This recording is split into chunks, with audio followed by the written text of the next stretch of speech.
अग्नेनय सुपथराय अस्मान् विश्वानि देव वयुनानि विद्वान् यो योध्यस्मजुहुराणमेनो भूयिष्ठान्ते नम उक्तिं विधेम।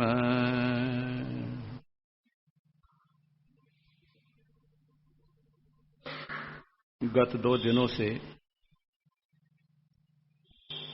मैं आपको बताता रहा हूं धर्म का मर्म क्या है। धर्म अध्यात्म का पूरक है। धर्म के अभाव में कोई भी व्यक्ति अपना आत्मिक विकास नहीं कर सकता। आत्मिक उन्नति के लिए धर्म का सहारा आवश्यक है। मैं बता चुका हूं धर्म संरक्षण देता है, गिरने से बचाता है। जो व्यक्ति आचरण से धर्म को स्वीकार कर लेते हैं वे गिरते नहीं कभी। प्रगति में किसी प्रकार की बाधा उपस्थित नहीं होती। परमात्मा ने हमें मानव का तन दिया है।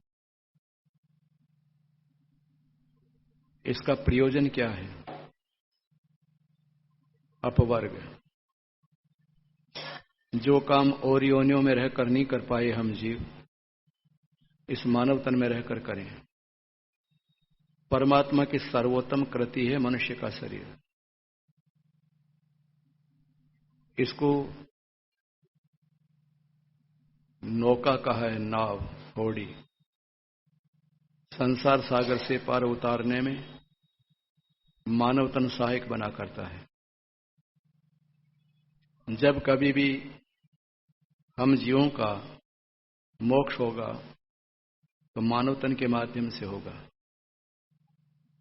और जब मुक्ति से पुनरावृत्ति होगी तो मानव तन ही मिलेगा। इस तन का मूल्य हम समझें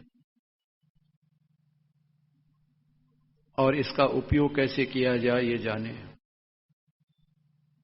अधिकांश व्यक्ति आज अपने तन का मूल्य नहीं जानते हैं। उपयोग कैसे किया जाए ये भी उन्हें पता नहीं है। जी रहे हैं केवल। जो उनकी अपनी परंपरा है उसके अनुसार उनका जीवन चल रहा है। लक्ष्य प्राप्ति की किसी को चिंता नहीं है। अधिकांश व्यक्तियों को यह भी पता नहीं है कि मानव जन्म का लक्ष्य क्या है। कुछ लोग जानकारी रखते हैं तो उनको लक्ष्य प्राप्ति के साधन का पता नहीं है। वर्तमान की अवस्था बड़ी दयनीय है। जब हम अपना इतिहास पढ़ते हैं, वैदिक युग की जानकारी प्राप्त करते हैं, तो लगता है यह वह देश नहीं है जिसमें राम रहे हों, जिसमें श्री कृष्ण रहे हों, जिसमें ऋषि मुनि रहे हों। ऐसा लगता है, किंतु यह वही देश है। हम लोग भटक चुके हैं। सबसे पहली आवश्यकता यह है कि हम धर्मानुष्ठान को स्वीकार करें। हमारा प्रत्येक पल धर्म के अनुसार बीते, ये पहली शर्त है। मैं आपको 10 लक्षण बता चुका धर्म के। 4 मुख्य लक्षण बता दिए,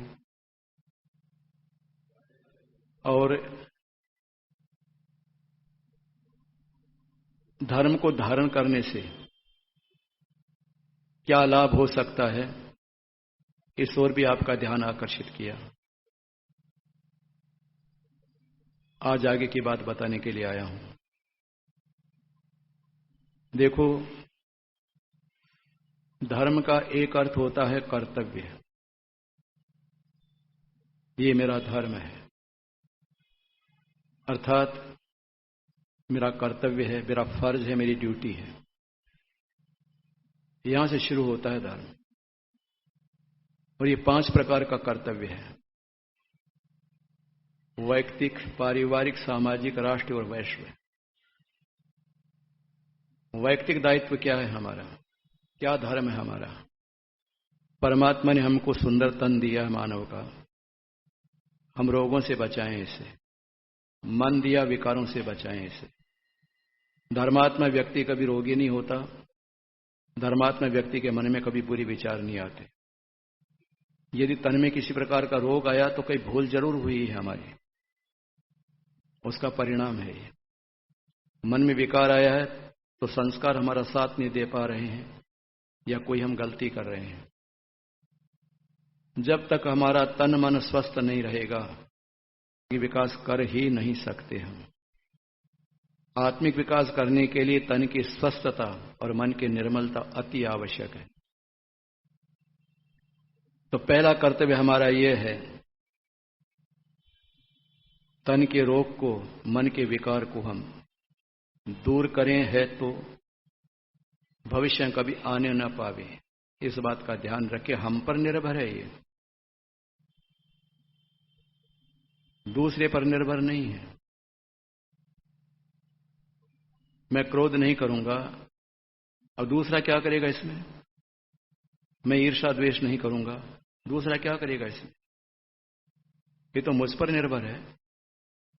मैं वेश्यालोलुप न बनूंगा, इंद्रियों का दास न बनूंगा, ये मुझ पर निर्भर है। दूसरे क्या करेंगे इसमें? पहली आवश्यकता यह है कि जिन कामों को करने से तन हमारा जीर्ण शीर्ण हो जाता है, कृशकाय, निर्बल, वो काम हम कभी ना करें। ये तो हमारे हाथ में है। पहले जानकारी प्राप्त करें, ये जो हमको वाहन मिला है, यात्रा में चल रहे हैं, इसके माध्यम से अपने लक्ष्य को प्राप्त करने के लिए, ये कभी टूट फूट न जाए, ये खराब न हो जाए, इस बात का पूरा ध्यान रखें। सुनिए, वैयक्तिक धर्म है ये, तन मन के दूर विकार करें। विषयों से बचकर जीवन में उत्तम सद्विचार भरें। लक्ष्य प्राप्त करवा दे केवल वही प्रत स्वीकार करें, दूसरा रास्ता नहीं। लक्ष्य की प्राप्ति करा दे वो हमारा मार्ग होना चाहिए। पहले पता लगाएं, घर से बाहर निकलते हैं तो रास्ते का पता होता है हमें, तो भटकते नहीं है। जीवन की यात्रा हमारी हो रही है, हम किधर जा रहे हैं मालूम तो पड़ना चाहिए, कहीं भटक तो नहीं रहे हैं। आधा पागल व्यक्ति होता है या आधा नशे वाला होता है, वैसी स्थिति आज अधिकांश व्यक्तियों की है। पता ही नहीं वो किधर जा रहे हैं, पता ही नहीं वो क्या कर रहे हैं। तो पहली आवश्यकता ये, धर्म कहां से आरंभ होता है? वैयक्तिक स्तर पर विचार करो, आत्म कल्याण के लिए मैं क्या कर रहा हूं, मेरे अपने कल्याण के लिए मैं क्या कर रहा हूं, ये सबसे पहली आवश्यकता है। अगर मैं इस ओर ध्यान नहीं दे रहा तो समझ लो मैं धर्म से वंचित हूं। धर्मात्मा व्यक्ति सबसे पहले इस ओर ध्यान देता है कि जिसके लिए मानव तन मुझे मिला है वो मैं काम कर पा रहा हूं अथवा नहीं, अध्यात्म मेरे जीवन का अभिन्न अंग है अथवा नहीं। कितने ऐसे व्यक्ति हैं जो प्रातःकाल उठ करके विधिवत पर ईश्वर उपासना करते हैं, जिसका विधि विधान ऋषियों ने दिया है, और कामों में मन लगता है हमारा, ईश्वर उपासना मन नहीं लगता, क्योंकि संस्कार नहीं है। इसलिए बार बार मैं कहा करता हूं, व्रती जीवन बनाओ। अभ्यास बन जाएगा, फिर हमको परेशानी नहीं आएगी। बहुत बार किसी काम को करते रहो तो आदत में आ जाएगा वो। जल्दी उठने की आदत डाल ली हमने, प्राणायाम करने की आदत डाल ली, ध्यान करने की आदत डाल ली, संध्या के मंत्रों का पाठ करने की, ओम का जप करने की, गायत्री मंत्र का से चिंतन करने की आदत डाल ली हमने। तो पहले पहले थोड़ा सा परेशानी आएगी थोड़ी, उसके बाद फिर नहीं आएगी, फिर आदत में आ जाएगा। तो जैसे स्वस्थ व्यक्ति को समय पर भूख लग जाती है, स्वस्थ व्यक्ति को समय पर नींद आने लग जाती है, ठीक इसी प्रकार से जैसे उपासना का समय हुआ, मन में एक भाव पैदा होता, चलो बाकी काम बात करेंगे, पहले थोड़ी देर के लिए बैठ करके उपासना करेंगे। कब होगा? जब हमारे जीवन में व्रत होगा, अभ्यास में आ जाएगा, तब होगा। तो जैसा कि मैंने आपको कहा, धर्म अध्यात्म में पूरक है और अध्यात्म धर्म में पूरक है, दोनों एक दूसरे के पूरक है। आत्मचिंतन करने के लिए हम बैठेंगे, अंदर झांकेंगे, अपने दोषों का हमें पता लगेगा, उनको एक एक करके निकालने का संकल्प लेंगे, तुम्हारा सहायक बन जाएगा, कर्तव्य हमारा सहायक बन जाएगा। हमको इस बात का पता ही नहीं कर्तव्य का परिपालन कैसे किया जाए, तो सहायता का प्रश्न उपस्थित नहीं होता। तो पहली बात यह है कि हम व्रती बने, व्रत के साथ हम उपासना करें, व्रत के साथ हम आत्मिक विकास का कोई कार्य करें, ये जरूरी है हमारे लिए। जो व्यक्ति रात को देर तक जगते हैं, प्रातः देर तक सोते हैं, उनको तो कल्पना भी नहीं करना चाहिए, वो तो ऐसे संसार से चले जाएंगे। ये जो परमात्मा ने सर्वोत्तम अवसर दिया हमको, इसका कुछ भी लाभ उन्हें नहीं होगा। कोई रोकर जाएगा, कोई हंस करके जाएगा, कोई दरिद्र बनकर जाएगा, कोई धनवान बन करके जाएगा, चले जाएंगे दुनिया से। जिस काम को लेकर के मानवतन हमको मिला है, वो काम तो छूट गया हमारा। इस ओर ध्यान देने की आवश्यकता, वैयक्तिक स्तर पर हम लोग सबसे पहले ध्यान दें इस बात के लिए। इसको अनिवार्य माना ऋषियों ने। देखो, हम गृहस्थी हैं, हम गृहस्थियों को पंच महायज्ञ नियमित रूप से करने चाहिए। जिस परिवार में मैं रह रहा हूं, अभी 6 वर्ष से ज्यादा समय हो गया वहां रहते रहते, प्रतिदिन वहां पर पंच महायज्ञ होते हैं। प्रतिदिन संध्योपासना, अग्निहोत्र, माता पिता गुरु बड़ों की सेवा, अतिथि सत्कार, आश्रित प्राणियों का संरक्षण। जब से मैं वहां गया हूं, वहां रहा, तब से नियमित रूप से धीरे धीरे वृद्धि तो हो रही, कमी नहीं आ रही है। आप ढूंढिए कैसे कितने परिवार ऐसे मिलेंगे, सारे परिवार के लोग मिलकर के हवन करें, बच्चे बूढ़े सब, जो परिवार में सबके सब मिल करके, सबको मंत्र याद हो, संध्या के अग्निहोत्र के प्रत्येक मंत्र याद हो, जिनके पास कोई दुर्व्यसन नहीं, जो रात को देर तक नहीं जगते, प्रातः सूर्य निकलने से पहले उठ जाते हैं। कितने परिवार हैं ऐसे, पता लगाइए। वर्षों हो गए आर्य समाज में आते आते, आर्य समाज के अधिकारी बनकर के भी रहे हम लोग, विद्वानों का सत्संग भी करते रहे, किंतु जीवन में कोई परिवर्तन नहीं आया। जो आना चाहिए वो नहीं आया। थोड़ा परिवर्तन आया, परिवर्तन बराबर नहीं आया। हर गृहस्थी को पंचमायज करनी चाहिए, क्या परेशानी इसके अंदर? अगर अतिथि आपको प्राप्त नहीं है तो आप गाय को रोटी दे दीजिए, क्या परेशानी इसमें? मिल जाए तो बहुत अच्छी बात है। आप देखिए, मैं कोई व्यर्थ की बात नहीं कह रहा, मैं बता रहा हूं। महेंद्र भाई रेलवे स्टेशन पर कोई आ रहा है तो उसको कार से लेने जाएंगे और फिर रोजड़ छोड़ करके आएंगे, तो क्या बसें नहीं यहां पर? क्या वो खुद नहीं जा सकते? उनको फोन करते हैं कि महेंद्र भाई हम आ रहे हैं, हमारी व्यवस्था कीजिए। मैं उनको मना करता हूं कि इतना मत के, उन्हें का क्या करना है, ये किस लिए कमाते हैं पैसे, कितना खर्चा होता है, कितना जलता है। प्लेन पर आते हैं तो उनको लेने जाते हैं, घर ला करके उनको स्नान भोजनादि से निवृत्त होकर के फिर बस से कार से छोड़ करके आते हैं रोज। ये अतिथि सेवा। मुझे कहते हैं पंडित, जब कभी आर्य समाज के विद्वान आए तो आप उनको हाथ जोड़ के हमारी तरफ से को हमारे घर भोजन किया करें।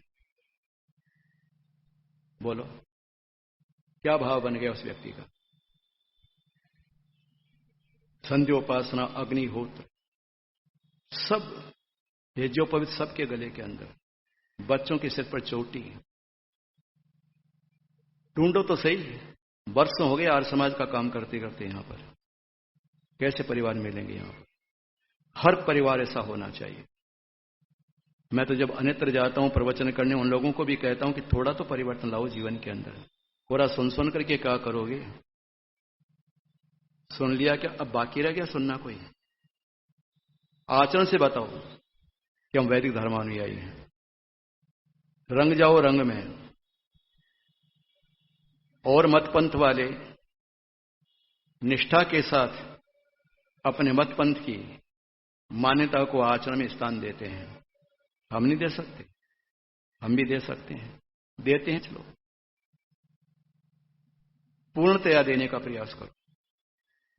मेरे जीवन का व्रत है, जब तक मैं अग्निहोत्र नहीं कर लूंगा तब तक भोजन नहीं करूंगा, जब तक मैं संध्या उपासना नहीं करूंगा भोजन नहीं करूंगा। कोई तो व्रत होना चाहिए। जब तक मैं थोड़ी देर के लिए बैठ करके प्राणायाम ध्यान नहीं करूंगा भोजन नहीं करूंगा, चाहे कुछ भी हो जाए। एक आदत में आ गया, अब धीरे धीरे धीरे धीरे संस्कार बन गया। ऐसे होता आत्मिक विकास। व्रत तो हमारे जीवन का कुछ होता नहीं है, कार्यक्रम बनता है कभी भी। आज मुझे अपना दिन कैसे बिताना है, आर्य दिनचर्या के अंतर्गत बता चुका हूं आप लोगों को। प्रातःकाल जब हमारी आंख खुलती है तो बिस्तर पर बैठ करके ओम बोलते हैं, गायत्री मंत्र बोलकर परमात्मा से बुद्धि मांगते हैं, फिर विचार करते हैं कि आज के दिन में मुख्य मुख्य कार्य हमें कौन से करने हैं। उसके बाद अपने शरीर संबंधी कार्यों से निवृत्त होकर के जैसा भी हमारा क्रम चल रहा है उसको करते हैं। तो वो जो आज के मुख्य कार्य हैं, वो कौन कौन से कार्य जिनको हमें करना है, वो हमारे मानस के अंदर अंकित हो जाता है, वो करते हैं। तो व्रत बन गया जीवन के अंदर एक। मैं बार बार कहा करता हूं, अगर हमको एक समय का भोजन नहीं मिले तो कोई चिंता की बात नहीं है। थोड़ी शरीर में कमजोरी आएगी, वैसे तो नहीं आती है। अगर थोड़ी देर के लिए पानी भी नहीं मिला पीने के लिए तो कोई चिंता की बात नहीं है, मरेंगे नहीं। किंतु अग्निहोत्र और उपासना छूट गई हमारी तो समझ लो कि आज का दिन हमारा बिल्कुल बेकार गया, किसी काम का नहीं। हमें पश्चाताप होना चाहिए इस बात का कि आज मैंने परमात्मा की उपासना क्यों नहीं की, आज मैंने अग्निहोत्र क्यों नहीं किया, आज मैंने ध्यान प्राणायाम क्यों नहीं किया, फिर मैं कब करूंगा। ये जीवन के अंदर आना चाहिए। हम सुन लेते हैं, ध्यान नहीं देते। वैदिक धर्म आचरण का धर्म है। हमारे यहां बिल्कुल नहीं माना जाता कि तुम्हारे पापों का क्षमा हो जाएगा, क्षमा कर देंगे पाप, भगवान बिल्कुल नहीं करेंगे। देखो, सैद्धांतिक जानकारी होने के साथ साथ वेद में क्या लिखा है पूरा हम नहीं जान पाए तो वैदिक विद्वानों से हम जान लेते हैं, या सरल भाषा के ग्रंथों को पढ़ करके जान लेते हैं। फिर भी कभी कभी कुछ ऐसी बातें होती समझ में नहीं आती हैं। दुनिया में अब तक ऐसा कोई व्यक्ति पैदा नहीं हुआ जिसने ये कहा हो कि मैं सब कुछ जानता हूं। सब कुछ तो परमात्मा जानता है, हम नहीं जानते सब कुछ। महर्षि स्वामी दयानंद सरस्वती जी महाराज सत्यार्थ प्रकाश की भूमिका में लिखते हैं, मैंने जो पुस्तक लिखी है इसमें अगर किसी प्रकार की कोई कमी दोष बताएगा तो मैं ठीक कर दूंगा उसे। पहला व्यक्ति धरती पर ऐसा है, आप जितने भी राइटर हुए हैं एक का नाम बताए जिसने ये लिखा हो कि मेरी पुस्तक में गलती होगी तो सुधार दूंगा। एक का नाम बताओ। जितने भी बड़े बड़े शास्त्र लिख करके गए लोग बात, और भी कई बातें लोग कहते रहते हैं, लिखते रहते हैं। दयानंद ऐसा पहला व्यक्ति है जिसने कहा कि अगर कोई गलती बता देगा तो मैं उसको ठीक कर दूंगा। इसका सीधा अर्थ क्या हुआ? दयानंद कहता मैं सर्वज्ञ नहीं हूं, ईश्वर नहीं हूं, मैं मनुष्य हूं। गलती हो जाती है। गलती को जो गलती मान लेता है उसकी गलती दूर हो जाती है, और जो गलती को गलती नहीं मानता उसकी दूर कभी नहीं हो सकती। आपने मुझे कहा पंडित तुम क्रोध करते हो, मैं कहता कौन कहता क्रोध करता हूं। अब मेरा क्रोध जीवन में कभी दूर नहीं होगा। मैं झूठ बोलता हूं आपको पंडित जी आप झूठ बोलते, मैंने कौन कहता झूठ बोलता। मैं झूठ बोलने की मेरी आदत जाएगी नहीं कभी भी, क्योंकि मैंने अपने दोष को दोष ही नहीं माना है। मैं पसंद ही नहीं करता कि आप मुझे यह कहें कि झूठ क्यों बोलते हो, क्रोध क्यों करते हो, मैं पसंद नहीं करता सुनना ये। तो कैसे होगा फिर ठीक? कमियों को जानने का प्रयास करो, उनको पूरा करना है, और जो अन्य था उसको दूर करने का प्रयास करो, जिसकी हमें जीवन में आवश्यकता ही नहीं है और भर रखा जबरदस्ती हमने। करना तो पड़ेगा, फिर कब करेंगे? कभी कभी क्या होता है, हम संकल्प लेते हैं और संकल्प टूट जाता है किन्हीं कारणों से। घबराने की आवश्यकता नहीं। चींटी ऊपर चढ़ती है, गिर जाती, फिर चढ़ती है। ये छोटा सा कीड़ा भी जब हिम्मत नहीं हारता तो हम हिम्मत क्यों हार जाए। मान लो कि हमने संकल्प लिया था कि हम क्रोध कभी नहीं करेंगे, फिर क्रोध आ गया, तो चिंता की बात नहीं, फिर दोबारा संकल्प को दृढ़ करो, फिर निश्चित करता हूं कि अब क्रोध कभी नहीं करूंगा। घबराने की क्या आवश्यकता है। पता नहीं कितने जन्मों के संस्कार लेकर इस मानतन में हम लोग आए हैं, तो एक दिन में कैसे ठीक हो जाएगा सारा। अगर हम हताश होकर के बैठ के दुनिया में कुछ भी नहीं कर पाएंगे। हताश होकर बैठने की आवश्यकता नहीं। दूसरी बात, दूसरी तुलना मत करो अपनी। कभी किसी को तुलना नहीं करना चाहिए। वो अपने स्तर पर, हम अपने स्तर पर हैं। अपने आप को देखो, आप उससे आगे भी हो सकते हैं। कोई जरूरी कि वहां तक ही पहुंचे, आगे भी जा सकते हैं आप, किंतु नहीं तो कम से कम साथ साथ तो चलते हैं। वो बहुत आगे बढ़ गया, हम भी थोड़ा तो आगे बढ़े। ऐसा मन में क्यों सोच लिया कि बहुत आगे बढ़ गए, हम तो कुछ भी नहीं बढ़ पाए। ऐसा क्यों सोच लिया हमने, तो फिर कुछ भी नहीं कर पाएंगे हम। हिम्मत कभी नहीं हारना चाहिए। तो कुछ सिद्धांत ऐसे होते हैं जिनके बारे में ठीक जानकारी नहीं हो पाती या कोई कारण बन जाते हैं। स्वामी रामदेव जी महाराज पर मेरी बहुत श्रद्धा है। वो जो कार्य कर रहे हैं बहुत अच्छा कर रहे हैं, किंतु कुछ मान्यताएं उनकी ऐसी है जिनसे मैं सहमत नहीं हूं। व्हाट्सएप करता हूं उनको। अब मैंने एक पत्र तैयार किया है, व्हाट्सएप कोई पढ़ता कोई नहीं पढ़ता है, और उनके पास तक पहुंचता भी नहीं पहुंचता, मुझे यही पता नहीं है। जब उनसे बात करता हूं तब पूछता हूं तो उनका मेरे पास नहीं आया व्हाट्सएप। बीच वाले लोग बताते ही नहीं, या वो बहुत व्यस्त रहते हैं, इस कारण भी बताते हैं। तो सिद्धार्थ के नाम पर मैं पत्र लिख रहा हूं। एक तो भजन में गाया करते हैं, क्षमा करो हे प्रभु जी मेरे अब तक के सारे अपराध। मैंने कहा स्वामी जी गलत है ये। भगवान की डायरी में कभी भी क्षमा नहीं है। अवश्य में वो भोक्तव्यम कृतम कर्म शुभाशुभम।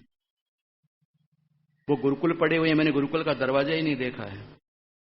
गुरुकुल होता क्या है। वो संस्कृत के बहुत बड़े विद्वान हैं, दर्शनों के वेद के विद्वान हैं। तो क्या ठेका ले लिया उन्होंने सारी जानकारियों का। कुछ जानकारी हम भी तो रख सकते हैं। माने ना माने, मैं उनको लिख रहा हूं कि ये भजन ठीक नहीं है।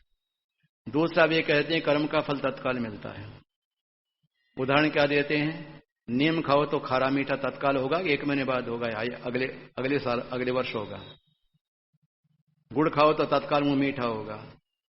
मैं उनको लिख रहा हूं कि कसाई 20 वर्ष से बकरे काट रहा है, आज तक कोई फल नहीं मिला उसको। आपके तत्काल मिलेगा। पता नहीं कितने प्राणी रोज मार देता है व्यक्ति, कहां मिलता फल उसको। सिर में दर्द तक नहीं होता उसके, आराम से जी रहा है। कुछ कर्म ऐसे होते जिनका फल तत्काल मिलता। साइनाइड खाएं अगर हम खाएं तो तत्काल मर जाएंगे, किंतु कुछ कर्म ऐसे होते जिनका फल कालांतर मिलता। कुछ कर्म ऐसे होते जन्मांतर मिलता। गहनो कर्मणो गति, ये शब्द लिखे मैंने। एक बात वो ये कहते हैं कि कर्म अनंत होते हैं। कर्म अनंत कभी हो ही नहीं सकते। कर्म का फल जितना कर्म होता उतना ही फल होता, जैसा कर्म वैसा फल होता है, ये सिद्धांत है। अब वो क्या समझेंगे अपने लिए मैं नहीं जानता, कि मैं अपने कर्तव्य का पालन जरूर करूंगा। मैं तो कहूंगा, नाराज हो तो हो जाए, मेरा तो कर्तव्य है। देखो एक बात का ध्यान रखना, जिस आदमी पर श्रद्धा होती है उसी को बताना चाहिए कि भाई ये गलती बात, ये ऐसा समझ। जिस पर मैं श्रद्धा ही नहीं, अब मौलवी को मुझे क्या लेना देना है, पादरी को मुझे क्या लेना देना है, पंडित पुजारियों को क्या लेना देना मुझे। तो मैं नहीं कहूंगा तो मेरा मन कैसे करेगा कि भाई तुम बताओ तो सही। इसका अर्थ यह मत समझना कि मैं सर्वज्ञ बन गया, सबको जानता हूं मैं। ऐसा नहीं है। जितना जानता हूं उतना जानता हूं। मुझे 67 वर्ष हो गए प्रचार करते करते। कितना मैंने 127 पुस्तकें लिख दी और प्रकाशित करवा दी। तो क्या मैं इतना भी नहीं जानता। तो जहां कहीं भी दोष आता है मैं उनको लिख रहा हूं कि जब मुक्ति का समय निश्चित है तो फल अनंत कैसे हो जाएगा। 31 नील 10 खरब 40 अरब वर्ष, ये मुक्ति का काल है। आप कहते हैं कर्म अनंत होता है, कर्म का फल। आपने कर्म किया तो अनंत होता है। फिर वो उदाहरण क्या देते हैं, एक बीज डालो धरती पर तो 1,000 बीज हो जाते हैं, फिर उनको डालो तो 1000 के 1000 बन जाते हैं। अरे भाई, बीज अलग होता, कर्म अलग होता, बीज नष्ट भी हो सकता, कर्म नष्ट नहीं होता कभी भी। मैंने तर्क दिया उनको। हमने भी दर्शन पढ़े हैं, हमने वेद पढ़ा है, हमने कोई ताश थोड़ी खेली है, उदाहरण दे देकर के समझाने का प्रयास किया। अब कुछ लोग नाराज हो जाते हैं, वो तो नाराज नहीं, खानदानी व्यक्ति हैं, वो नाराज तो नहीं होंगे वो। एक बार उन्होंने प्रवचन के अंदर कहा था कि राम जी, श्री राम अयोध्या आए थे, तब दिवाली मनाई जा रही है, खुशी के अंदर लोगों ने दिवाली मनाई थी। मैंने उसी रात फोन किया उनको जब उनका प्रवचन सुना। मैंने कहा आपने ये प्रवचन किया बिल्कुल गलत, राम चैत्र महीने में आए थे। श्रीमद् वाल्मीकि रामायण पढ़ करके देखो, उनके पास पुस्तकों की कमी नहीं है, मंगवाई पुस्तक उन्हें पढ़ा होगा। दूसरे दिन अपने प्रवचन के अंदर कहा कि राम चैत्र में आए थे, कल मैंने गलत बोला था। इतना ईमानदार व्यक्ति स्वीकार कर लिया उन्होंने। दूसरा होता तो कहता तुम कौन होते बनाने वाले, तुम कुछ भी नहीं जानते हमारे सामने। पर उन्होंने ऐसा कभी नहीं कहा। फिर जोधपुर में उन दिनों में रहता था, जोधपुर आए वो, तो जोधपुर में मेरे मंच पर मैं उनके पास बैठा हुआ था, मेरा भी प्रवचन हुआ था। तो उन्होंने मेरा नाम लेके मेरे तो संकेत का, इन्होंने मुझे कहा था कि राम चैत्र महीने में आए थे, तो इनका स्वाध्याय बहुत अच्छा है, इनका चिंतन बहुत अच्छा है। उन्हें खुद ने कहा, मेरे पास तो चित्र भी है। स्वाध्याय करो, घरों पुस्तकें रखो भाई, थोड़ी स्वाध्याय करो, ये बहुत बड़ा धन है। और संध्योपासना करो। क्या जाएगा साथ में मुझे बताइए आप? ज्ञान साथ में जाएगा, संसार बनकर, संस्कार बनकर के। पुण्य साथ में जाएगा। यदि आप आगे सुख चाहते हो तो पुण्य करना पड़ेगा, दूसरा कोई उपाय नहीं है। नीच कुल में जाना नहीं चाहते हो, नीच योनि में नहीं जाना चाहते हो, तो अभी से तैयारी करो। ये हमारे हाथ में है। हम नीच कुल में क्यों जाएंगे? उत्तम कुलों में जन्मे तो अभी तो और इनसे अच्छे कुल मिलेंगे। ये हमारा आवागमन का चक्र कट जाएगा। क्यों जाएंगे? जिनको छोड़ करके आए वहां पर क्यों जाएंगे हम? ये तो हमारे हाथ में है। तो व्यक्तिगत स्तर पर हमको ये चिंतन करना है, जानना है। सोचो कि मैं कितना अपने धर्म का पालन कर रहा हूं व्यक्तिगत स्तर पर। व्यक्ति का मतलब अपने आप के लिए मैं कितना पालन कर रहा हूं। ये धर्म की पहली बात मैंने आपको बताई 5 में से। अभी ये भी पूरी नहीं हुई है।